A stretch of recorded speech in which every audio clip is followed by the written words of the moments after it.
Duas leis criadas na Câmara do Recife estimulam diversos setores da cidade a pensarem sobre os direitos e os espaços reservados aos idosos.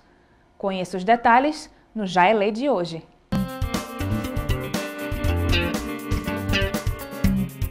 O Brasil está envelhecendo. Segundo o IBGE, até 2060, a população idosa deve ultrapassar 26,7% do total, com mais de 58 milhões de idosos.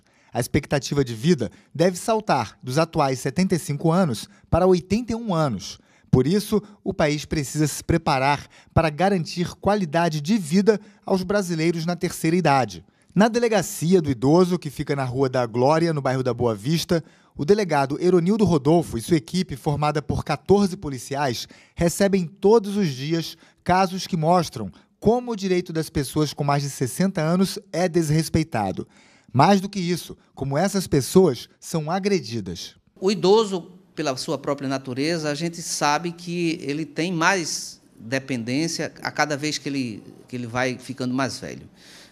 O idoso é considerado realmente um grupo vulnerável, porque cada vez ele fica mais velho, ele vai envelhecendo. Hoje nós temos um envelhecimento muito maior, nós temos mais idosos do que antes, e isso demanda essa parte de assistência e de promoção a esses direitos que muitas vezes eles são violados das mais diversas maneiras, seja pelos maus tratos físicos, maus tratos psicológicos, seja pela negligência e pelo abandono que esses idosos sofrem por parte de seus familiares, pela retenção do documento de identidade, pela retenção do cartão magnético dele, em benefício de poder estar se apropriando da pensão, da aposentadoria ou do benefício assistencial.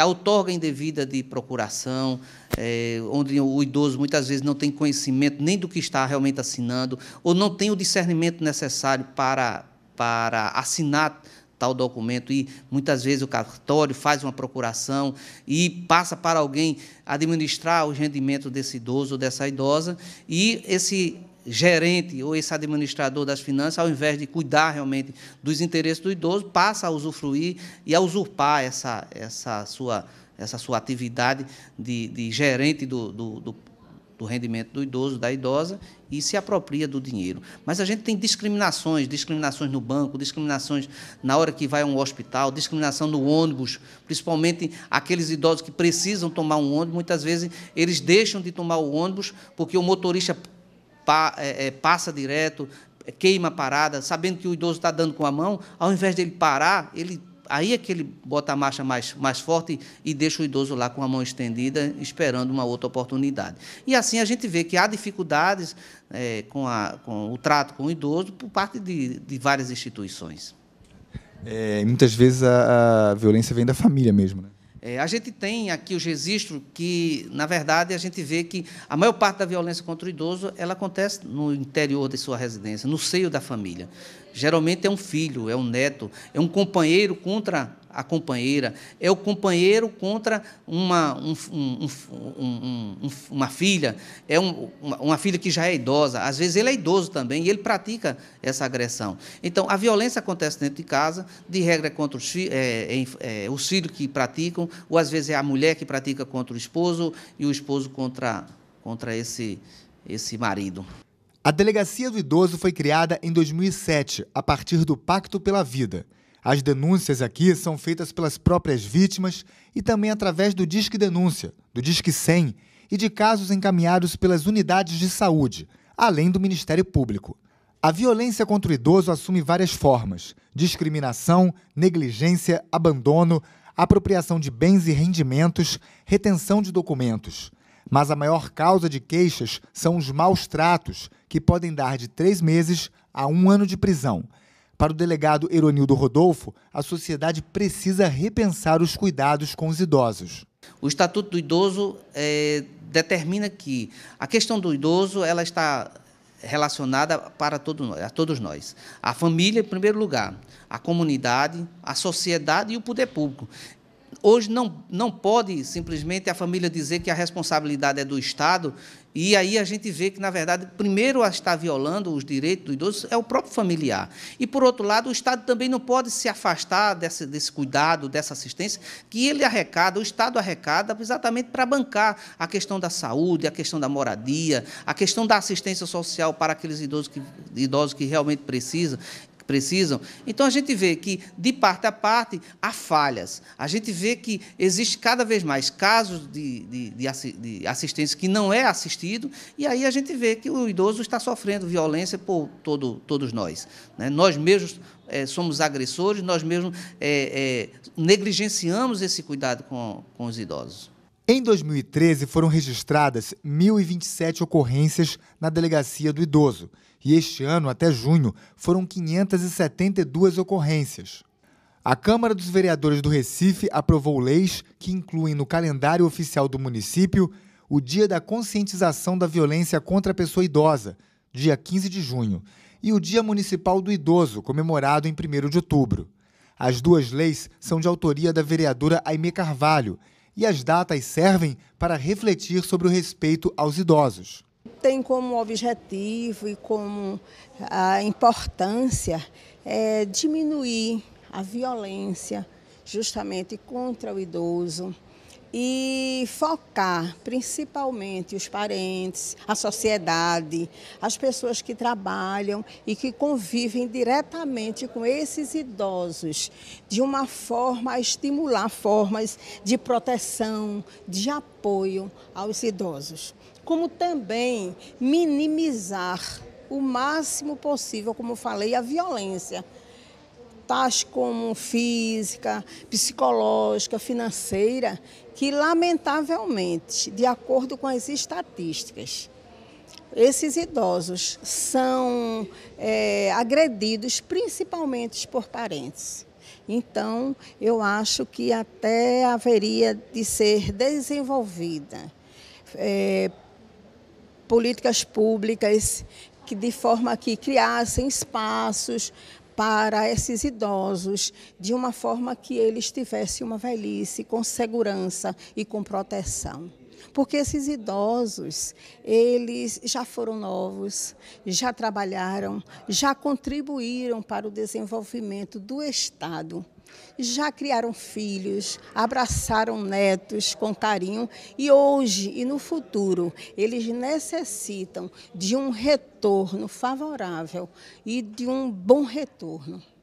Então, a você, idoso, que hoje está na boa idade, você merece todo o nosso carinho, todo o nosso reconhecimento e toda a nossa proteção.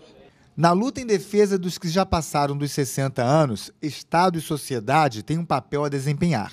Eu acho que a sociedade e o Estado têm papéis importantíssimos nos cuidados com os idosos. Cada um dentro da sua área e dentro de sua competência. A sociedade na prevenção, junto com o Estado, evitando que a pessoa idosa possa sofrer qualquer tipo de violência, né? E como a sociedade pode fazer isso? Ajudando a denunciar as violências que acontecem contra as pessoas idosas. Sejam os familiares, sejam os vizinhos, sejam os amigos que residam próximo ao idoso, devem denunciar e procurar os órgãos competentes para isso. E o Estado, através da promoção dos direitos da pessoa idosa, e a Prefeitura da cidade do Recife tem feito isso através da chefia da Divisão da Pessoa Idosa, que é ligada à Secretaria de Direitos Humanos do Recife, com várias ações. Essas ações se dividem com um objetivo praticamente de inserir a pessoa idosa na sociedade e empoderá-la de seus direitos, exatamente para que elas saibam o que deve fazer no caso de violência. Para além desse objetivo da gente, que é exatamente evitar que o idoso fique isolado, ou porque através desse isolamento várias doenças surgem, né, que a gente sabe, como a demência, a depressão e outras doenças que podem acontecer, nós procuramos visitar esses grupos de idosos que são cadastrados aqui na Prefeitura do Recife, em média 207 grupos hoje já existem, nos reunimos mensalmente com eles, levamos palestrantes, pessoas que trabalham com a temática da pessoa idosa, sempre no sentido de empoderá-los e de repassar conhecimento acerca de saúde, direitos, lazer, educação, tudo que o Estatuto do Idoso preconiza. Então, um dos nossos papéis é exatamente esse. O caminho para assegurar os direitos dos idosos passa pelo reforço da autoestima e também pela denúncia dos agressores. A gente precisa realmente mostrar, promover esse idoso como uma pessoa produtiva, como uma pessoa que merece respeito, como uma pessoa que tem uma história, né? Tem uma história na sociedade, tem uma história na sua família, tem uma história na sua comunidade. Então, fortalecê-la, aumentando a sua autoestima e nunca esquecendo que é uma pessoa produtiva, né? Não é por questão da idade que ela vai deixar de ser produtiva. Durante muito tempo, a gente associava essa questão do envelhecimento à incapacidade. E as pessoas idosas têm provado que não é isso, né? A longevidade também é uma realidade. Estamos vivendo mais, é uma coisa a ser comemorada, mas, por outro lado, é um grande desafio. É um grande desafio para as políticas públicas, é um grande desafio para as famílias, é um grande desafio para a sociedade como um todo. E no Brasil, você acha que isso está evoluindo? Evolui no sentido de que o próprio segmento, ele está mostrando a cara, ele está cobrando, né? E por conta dessa necessidade de desenvolvimento de políticas, outras questões começam a avançar. A gente vê um crescimento, felizmente, né? De especialidades médicas, psicológicas, na área de saúde, voltada para a pessoa idosa. A gente vê um crescimento do próprio mercado, que entende que é um segmento consumidor, que é um segmento que tem muito que produzir.